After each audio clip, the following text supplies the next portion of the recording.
Dear friends, today is Saturday, October 19, 2024. We're at Namhai Monastery, Panama City, Florida. In the last retreat, Diana asked me the significance of Avalokiteshvara Bodhisattva.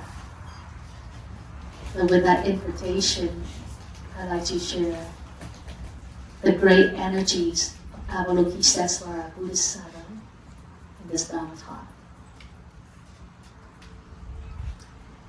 Avalokiteshvara Bodhisattva literally translate the great beings, Bodhisattva, great beings who listen and respond to all cries in the world. In Vietnamese, it's translated Quan Bồ-Tát. According to Dharma Sutra, Avalokiteshvara Bodhisattva attained full enlightenment before the Sakyamuni Buddha. And she, sometimes you'll hear me I refer her to she or he. Because great beings don't carry a regular, normal, physical form like us. So in Dharma Sutra, when Bodhisattva Avalokiteshvara attained enlightenment, her title is the Buddha of True Dharma. And in this sutra, it's mentioned that she had 32 forms.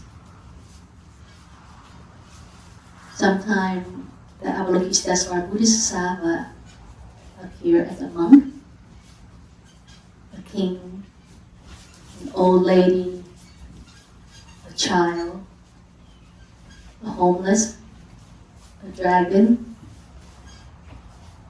a Bodhisattva of 20 arms, a Bodhisattva of 1,000 arms, etc. And Avalokiteshvara Bodhisattva, her essence is a nature of compassion. She embodied a great compassion and mercy. In Vietnamese Buddhism, Chinese Buddhism, and Japanese Buddhism, describe her mostly in the figure of female, holding the vase with water and a willow branch. So her left hand is holding a vase with water, holding water, and her right hand is she holding a willow branch, or she formed a compassion gesture, and gesture like this. And earlier we did a walking meditation. We invite you to stop and pause and to look straight directly at the statue. For me, I like to take that moment to pause and to reflect on her practice, but also a chance for me to chant a mantra for every one of you, to chant a bishop mantra, to pray each and every one of you to be well, peace, and safe, and joy in film. That was my practice. And that statue is weighed 40,000 pounds. And it's 21 foot tall, standing on 10 foot tall pedestal. So from the ground up to her head, that's over 30 foot tall. And we were very fortunate. And this is what makes one piece of granite stone. It's carved as one whole piece. So there's no glue in any other part of the body. And it's made in Vietnam. They shipped over here to the monastery in 2012.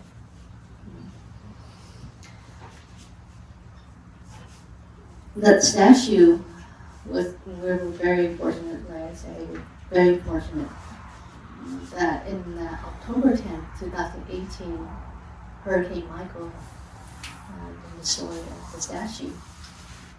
Despite there were 3 large oak trees, large. I mean, it had to take 2 or 3 people to really hug this tree. And the 2 is behind the statue, and 1 tree is on the right side. But luckily, all 3 trees fall in opposite direction. If you go to almost all the Mahayana school or Mahayana Buddhism, you will see the statue of Avalokiteshvara Bodhisattva displayed in the monastery, in the temple. I think the largest statue that was carved is 108 meters in China and 71 meters in Vietnam. So those are the 2 largest ones in the world. And our monastery named after her,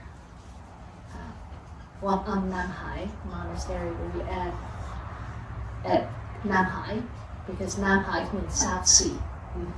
So my teacher named this monastery Quan Nam Hai because we're in the south and we're close to the beach. So it makes sense. So our name Quan Nam Hai Monastery.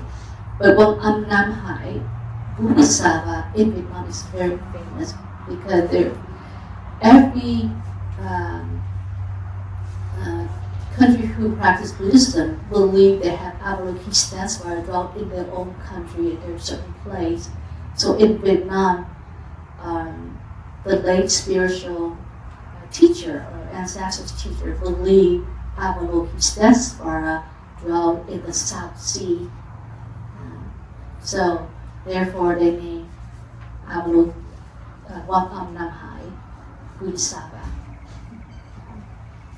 And that's where the 71-meter Bodhisattva statue made or installed.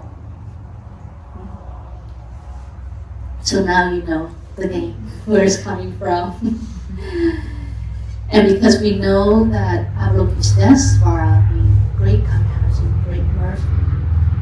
So we live in this area, especially Florida. We always welcome hurricane from June to November. We have to say welcome because, like it or not, they will come and visit us. And to, when we first established monastery, we didn't have the budget at all. But for some reason, we were able to borrow the money and to purchase, to make that statue. And so when we did an inauguration ceremony to install this statue, within 6 months. And that's for us, it's amazing because, with the budget that we don't have, I don't know how we were able to do it, but we did it. And so we believe that to install the statue, the inauguration, the statue, to protect this area, protect the state of Florida, and after that, the Cosmo. In the Sutta said, wherever Avalokiteshvara Bodhisattva displayed, that area can be protected and safe from natural disaster, from war, from hatred, from violence, from discrimination. So, with the energies of everyone praying to have the statue put up to, and I guess because that collective energy to respond to our message, to our wishing, to our prayer. And I also, as an abbot of the monastery, when I have to carry certain projects and I can't do it, and I don't know how I can do it, I will always come to the statue to Avalokiteshvara and pay homage and express my feeling and have a conversation with her and pray, see what she can do to help. But I only did twice for being here 13, 12 years. So, and I think two times that I did, the first I was hoping to have a beautiful, loving, walking meditation path. But my idea, my thought, my vision is just something simple like a dirt road. For someone to come and just grade and to have a dirt road to walk. I didn't plan to have this nice paved road.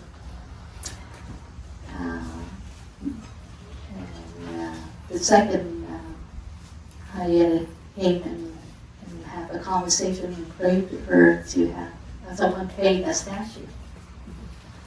So one day this lady came and she paid the statue without I asking her for it. I don't just tell people, hey, make this donation. I think that's just a very sensitive topic. But she did ask, is there anything I can help this monastery? And her idea came to the monastery to want to pave the driveway for us, so that it was a dirt road, but every year we have heavy rain here, so the dirt, we got erosion, and so it's really hard to drive on the dirt road. And that was her heart to want to pave a driveway. And then I said, well, that's great, go ahead and do it.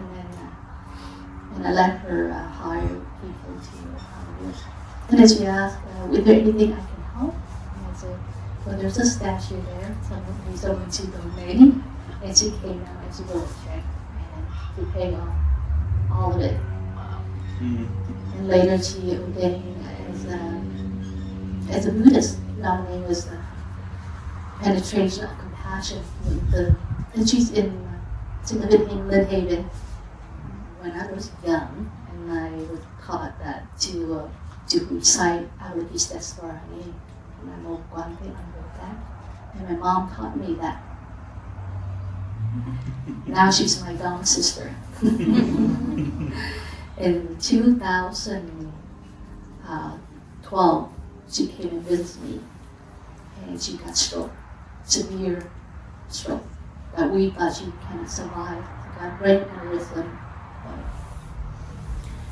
And so she told me after that, she told me that she came out to Avalokiteshvara and prayed that if I live with a healthy physical form, so I can serve the 3 jewels, I can practice. But if I cannot live with the healthy physical form, let me transit and be born to a new life. And she did be born a new life. Mm-hmm. And now she has ordained 13 years, almost to be 13. And she survived. If you look at her, you don't know if she had a stroke, brain aneurysm, but she survived it. And so she too was responded. The Buddha Avalokiteshvara responded to her cries and saved her. And that's why she decided to become a monastic, full monastic life here at the Monastery. So we're very grateful for that, for her practice, for her dedication. So if you would talk to many other Buddhist members, they would have a wonderful story of Avalokiteshvara Bodhisattva to share with you. And this is why a lot of people, even non-Buddhists, they have related to this Bodhisattva, because again, her name is mean the one who listens and responds to all cries. In the Lotus Sutra, mentioned that her practice is the reflecting on what she hears, what she sees, what she smells, tastes, touch, and objects of the mind, to reflect back and practice. So she practice listening and do reflecting and put it into practice. And that's how she attained a perfect listen. Sometimes when we listen something, it was we always let our body or feeling go along with that sound, that message. If we're lucky, that sound and message lines and positive, there's nothing to be worried. But if that message is corruption, hatred and discrimination, violence, we also affect by it because that's how we are. We listen and we follow that sound, this message, and we never come back to ourselves. We get lost when we hear sound. We get lost when we see things. We get lost when we smell an odor. We get lost when we taste the flavor. We get lost when we touch the objects. And we get lost when our mind contact with the object of the mind. Only when we practice mindfulness, when we are present with our body and mind, that's when we truly know what we hear, what we see, what we smell, what we taste, what we touch, and what kind of mental formation is forming our mind. Otherwise, we would never know that the sense of form, the sound, and the odor, and the flavor carry us in that whatever direction it's taking. So coming back to ourselves all the time when we see things is so important. Sometimes we watch, let's say we watch the news, and if we don't practice mindfulness, we're not aware of what we're seeing. And we listen, we see what with our naked eyes, we follow after that news or that media, that social media that's presenting in front of us. And that sometimes can be violence, sometimes can be corruption, hatred. But if we are practicing mindfulness, we know, okay, this news is fake news, this news is not true, this is news, it's too much for our body to endure. So I just shut off and come back to my true self, take a walk. That's how Avalokiteshvara, when she listens to something, she doesn't follow that form, but she comes back and she sees the truth. And when we come back to see the true nature of what we are seeing, that's when we truly see what is seen. If you're seeing something and you're not touching the true nature, that seeing is never a truth. It may appear like that, but it's not like that. Like, when you see this person, she look mean with your eyes. She appears to look mean. But deeply, if you reflect onto what you look at her, she is not mean at all, because her nature is peace and joy. So sometimes we lose our eyes, we use our eyes to see form in the habit of normal negative habit or normal being unaware of itself. So how do we see and hear and smell and taste and touch in the way is mindfulness? Avalokiteshvara always draws in the four immeasurable mind of love. And when she looked at something, her eyes and she had compassion, loving kindness. Compassion is in Pali we call karuna. Loving kindness is called metta. So she used the loving kindness, compassion to view and to view things as they are here. And the only way to do it, we have to come back to our true self. In the Dharma Sutra, they state that all perception is deception. what we perceive is never true. Like I said, it only can be true when you are coming back to your true self. Establish your mindfulness.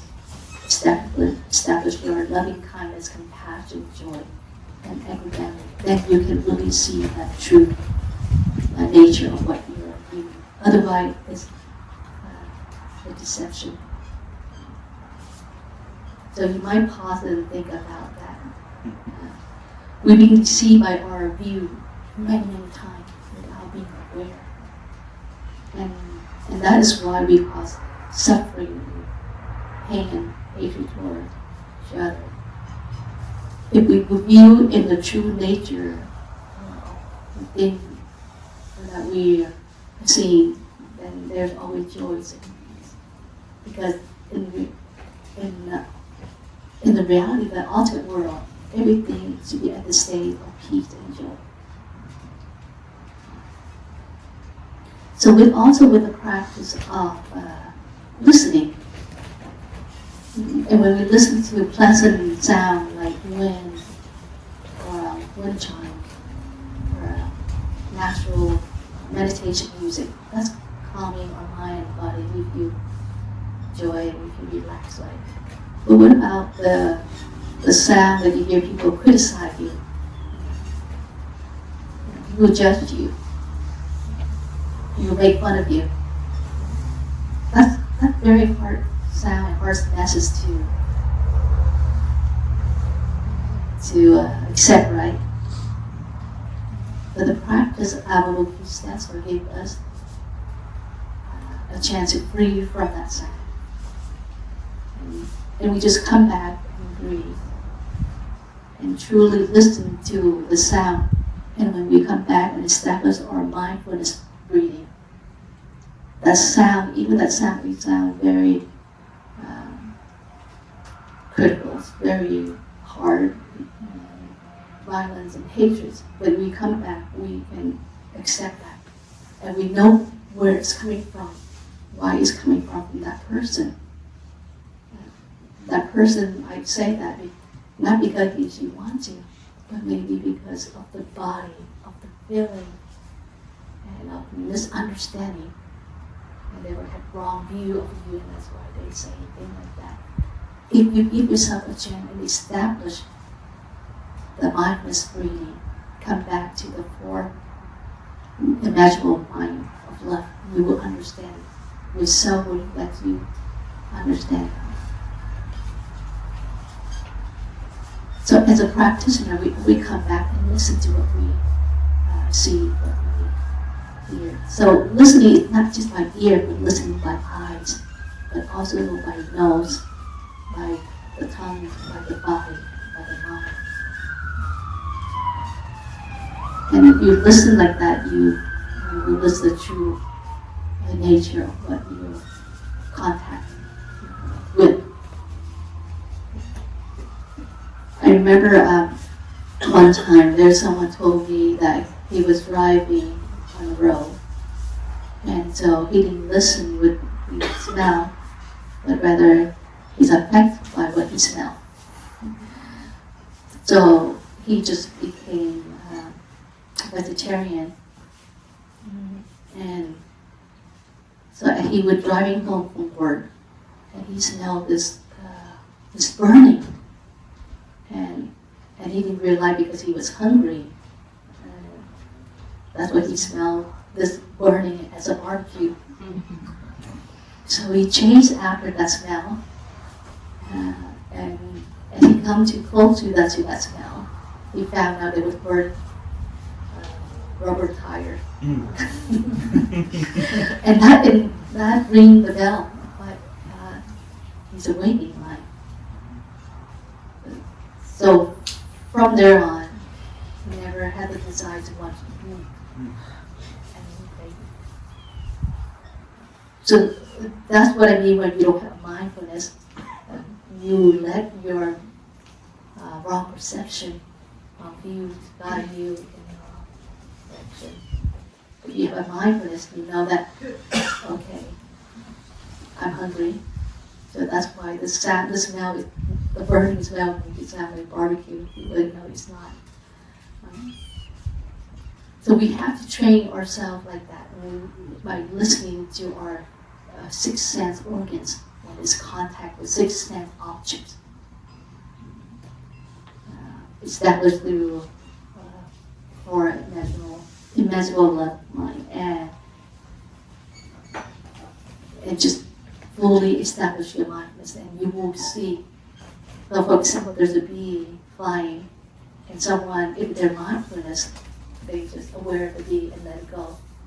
But if you're not mindful, you go, where's it going? And so you go in a circle until it's flew off. So that's right in your eyes. So sometimes you have to play with yourself when you see something, when you smell something, when you hear something, when you touch something. See where it's leading you. Sometimes you have to see where it's leading you, and you will find it's funny. That's taking you that far away from the present moment. So you smile, you're going to see that it happen, and you call yourself back. And then you come back and say, oh, so that's not it? That's not what I see with my eye, or what I hear with my ear. And Avalokiteshvara practice like that for many lives. Until she fully reached enlightenment of perfect listening. And we call being thông and nhĩ căn.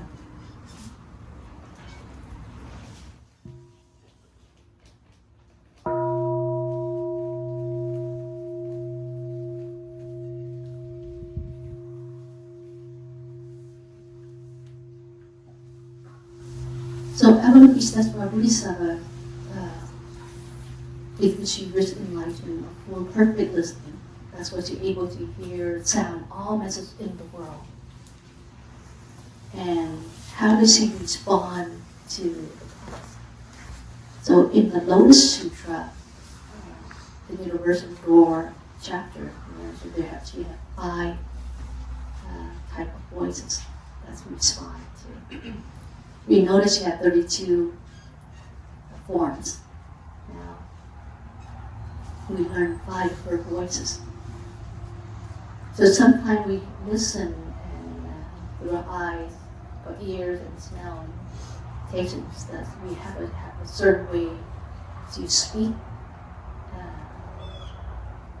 to a person who will give you or form that object here in front of you, and in order to make it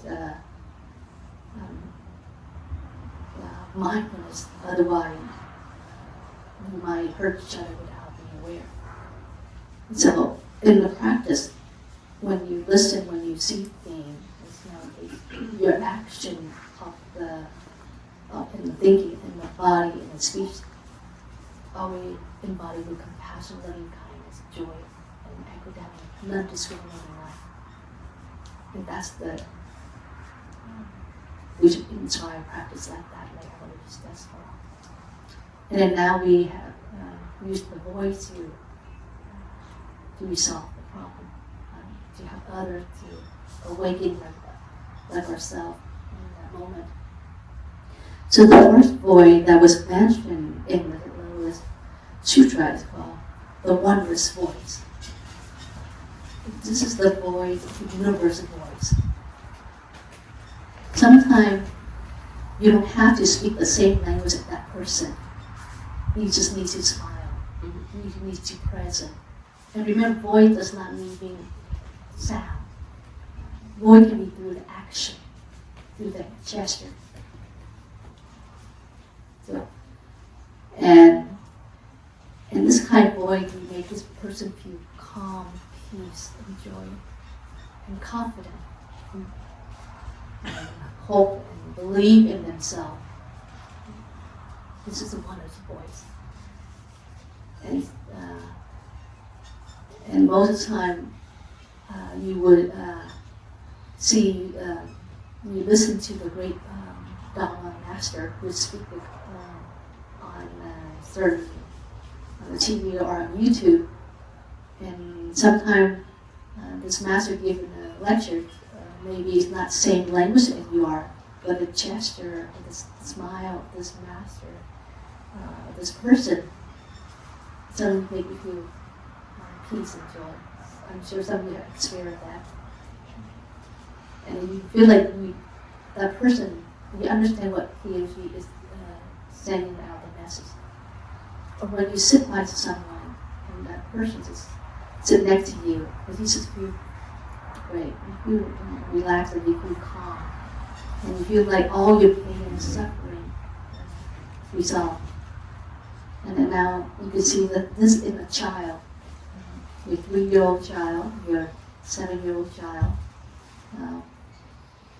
He or she might not have the language expressed and to comfort you, but just by hugging you, mommy, daddy, and give you just that's a wondrous voice. Or when you did earlier, we did deep relaxation, and you were lying down and ready to go to take a nap. And here, when you give you this very soft and enchanting voice, that's how it's going. And if you feel like you feel happy and joy and peace, like a healing wave, the one is working. Or you go to a certain church or a center to listen to someone give you a lecture. And it can be very simple lecture, but it's waking you.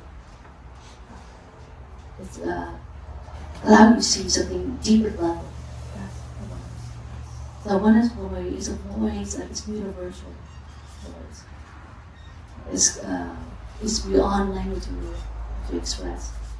And that can be through the gesture, through action. The second voice is mentioned in the Lotus Sutra called the voice of the world regarded. This is Avalokiteshvara name. Avalokiteshvara meaning the voice, the world voice regarded. In Vietnamese, Quan is mean contemplation. Is mean message. Te is mean the world. So the great being who can contemplate and deep and understand the deep message in the world and respond with compassion and mercy. So this is her name, the voice of the world regarded. So if you can listen to the bird and the wind and the river, the water, all the natural elements around you, and you were able to compose a song, write a poem, write an essay, then you have the voice of the world regarded. Because you're able to translate what you listen in this nature, and it's maybe true. I have watched one of the show. This young boy, he was an orphan, and he believed that for him to survive in the world, he practiced listening to the bird chirping, so that he can interpret the sound of all kinds of birds. So he become later, when older, he become a master interpretation of the bird sound. So he's in Vietnam. So people came and watched him and to listen to what he had, So they brought the bird to him and said, well, listen to my bird. What did he say? And he was able to translate, and they believed him. And not only that, he used his voice, and like bird voice, to call certain birds to come in the forest.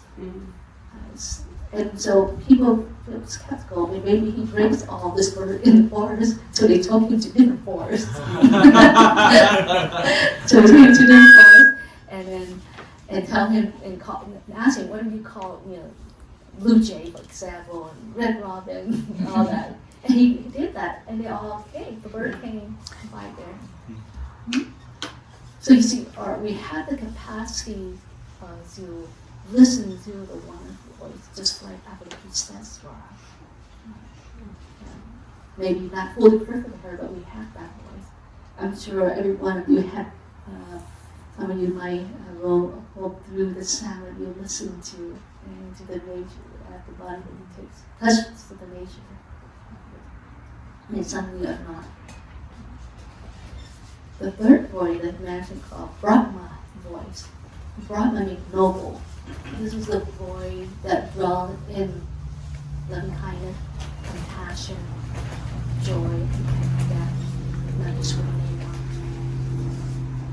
So this is the voice that he will speak to those that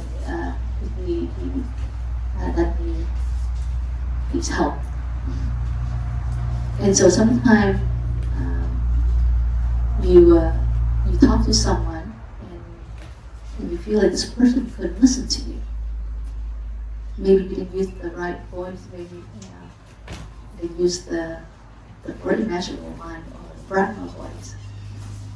So, if you dwell into this fourth imaginable mind of love, you would turn on the right frequency, right way to connect with that person.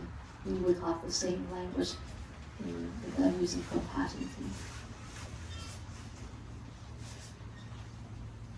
The fourth voice we call the voice of rising tide. I like this voice. This is the voice. It's when she speaks, everything completely silent. Just like in the scripts, it's described like a lion in the forest when he roars. All the thing in the forest is completely silent. All the other critters have to bow and hide themselves when the lion will roar. So the rising tide's voice is like that kind of voice. It's a voice where there's a lot of hatred, notion, speculation that is fighting in the world, and this voice rises up and extinguishes all that notion and speculation. And you might experience by seeing how the tide rises up. Just last week, I watched one of the Plum-Village video, I think we call it Cloud Never Die. And the monastic of Plum-Village did a wonderful job. So the introduction, you see a lot of wave and a lot of tide, water come up and down. And he described the birth and death you can find in this ocean wave. And just by looking at it, you feel so free. That's rising tide. It can be loud and tough, but that loud tough is embodies great compassion. And so when you listen to that, you feel very calm and very in peace inside. RJ told me one time that when he feel like he needs to relax and to come back himself, besides coming to the monastery, he would go to the ocean and do surfing.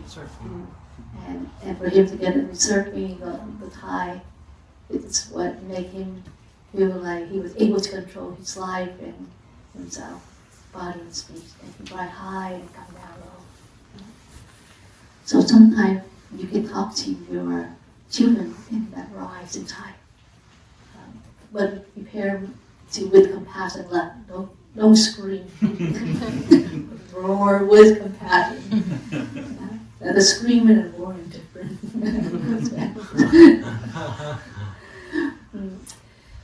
And you will have that experience. And this kind of voice is often in the Zen tradition. A Zen teacher always gave a comb for the student to practice.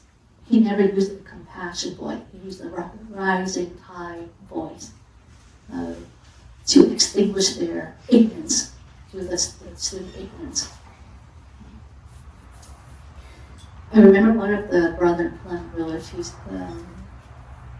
when he first ordained, because he got a PhD, so he's very smart,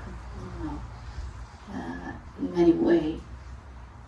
So one day, the Zen master gave him the project to organize a great ordination. So he would organize this great ceremony, ordination. And he was very proud of his work. And he should be, because he put weeks into the work, and it looked great to the Sangha. But when Thai walked in, I say, no, this is not the right thing. So Thai was rising away and shut down his effort. And so he was very sad, not upset, sad.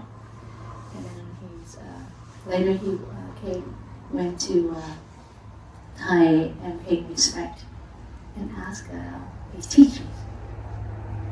And Thai gave him teaching. And from there on, he was so humble. He was probably one of the very lovable brother in the Plant Village to me. I think very humble and very nice, very sweet, very wise. And so that's the brides in Thai. So the Zen master often give brides in Thai to his student.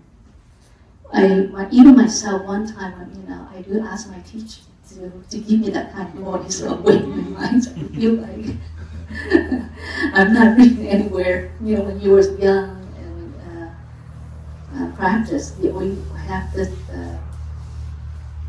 this ambition to become enlightenment. And you look at yourself, you feel like you're enlightenment. So you kind of like, pushing yourself to get to that level very quick, so that you can enter in the Nirvana. When you're young, that's how you believe.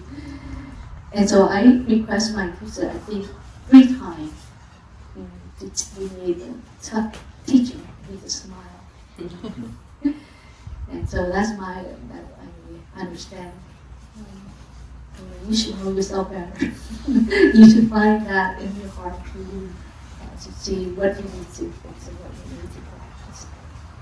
And so I always come back for myself, always come back to myself all the time. When I see things and when I listen to sound, smell things. So I never let my body affect my sense, my feeling affects my sense of the 6 sense of organs. The last voice is a voice of the world surpassing. It is the voice this voice, the voice of the world surpassing. This is voice, nothing compare to this voice. Now this voice, the Bodhisattva don't speak a group of fames, a competitive edge, through a profit, but we speak with deep kindness, compassion. As a human being, sometimes we speak, we give lecture, we give talk. They're part of us, this fame, want people to accept our voice or speech. But with Avalokiteshvara, as you speak, all that notion is completely absent. It's emptiness. It's silent. And that's why this voice going through penetrating the other person's heart. And so sometimes you might can ask yourself, when you speak to someone, when you are giving a lecture, when you give a presentation, you ask yourself if this is the world's passive voice, or the voice that carrying fame and profit and competitive edge. or a voice of hatred, anger, or violence.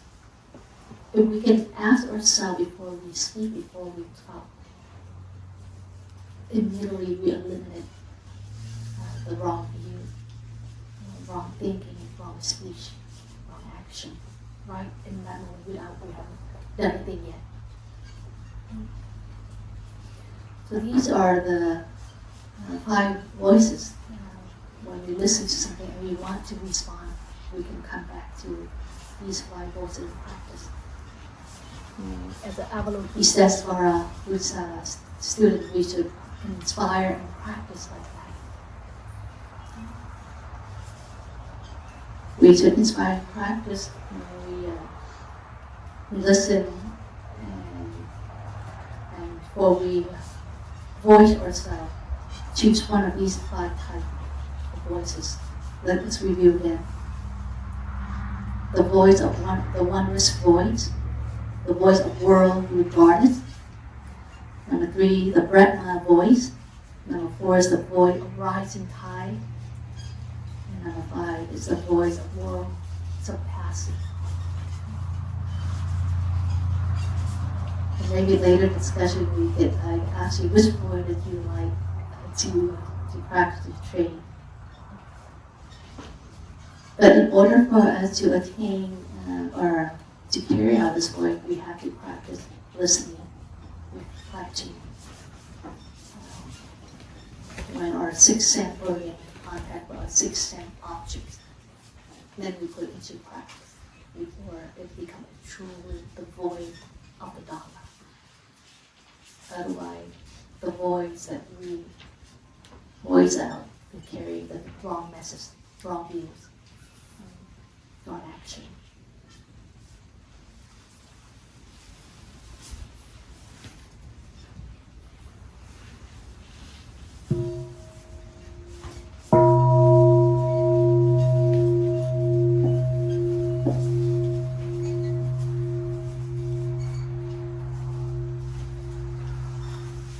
In the chanting of Plum Village chanting book,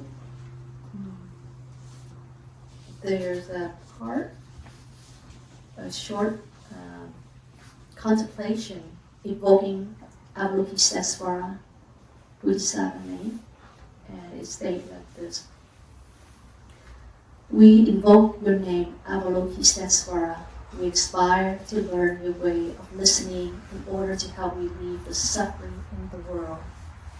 You know how to listen in order to understand. We invoke your name in order to practice listening with all our attention and open-heartedness. We will sit and listen without any prejudice. We will sit and listen without judging or reacting. We will sit and listen in order to understand. We will sit and listen so attentively that we will be able to hear what the other person is saying and also what is being left unsaid. We know that just by listening deeply, we already alleviate a great deal of pain and suffering in the other person.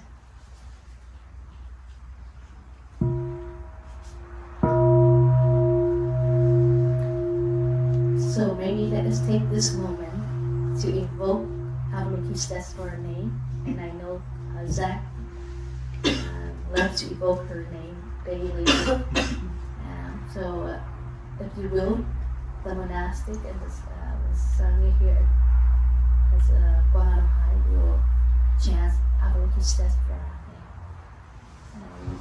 So maybe Zach can hold this microphone with me, and together we will chant. And if you know the chant, you can join with us. Let us together chant her name and spread this compassion in not just in this area, but throughout the cosmos.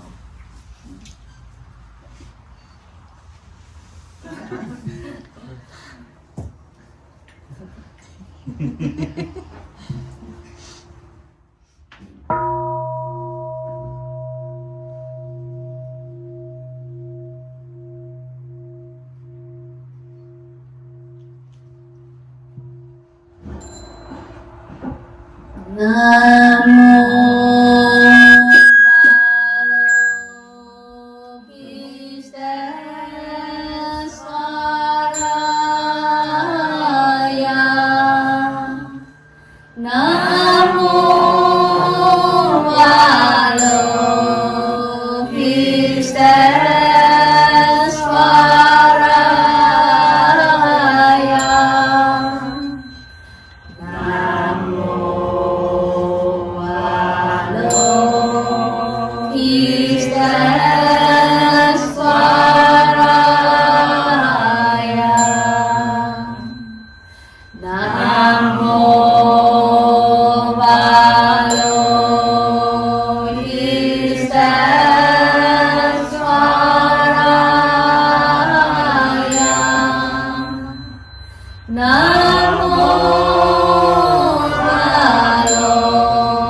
Bodhisattva always.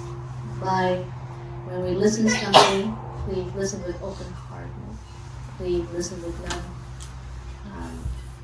judgmental mind. Please listen with compassion, loving kindness, and come back and reflect on that sound, on that message, and use the right voice to respond to the sound and to the message through writing, through speaking, through action.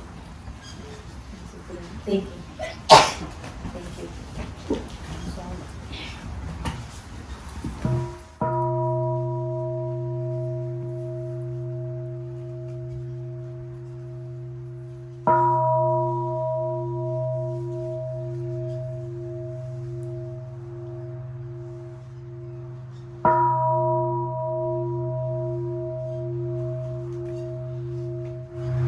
Thank you for your listening, and let us pause here and do a discussion.